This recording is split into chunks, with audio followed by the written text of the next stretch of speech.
In fairyland, the queen had a very powerful sneeze.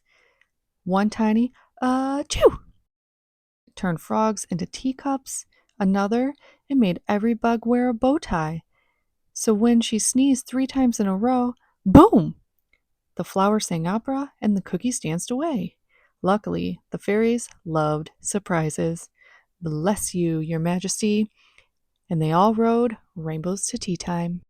Like and subscribe for more Wonder and Glow.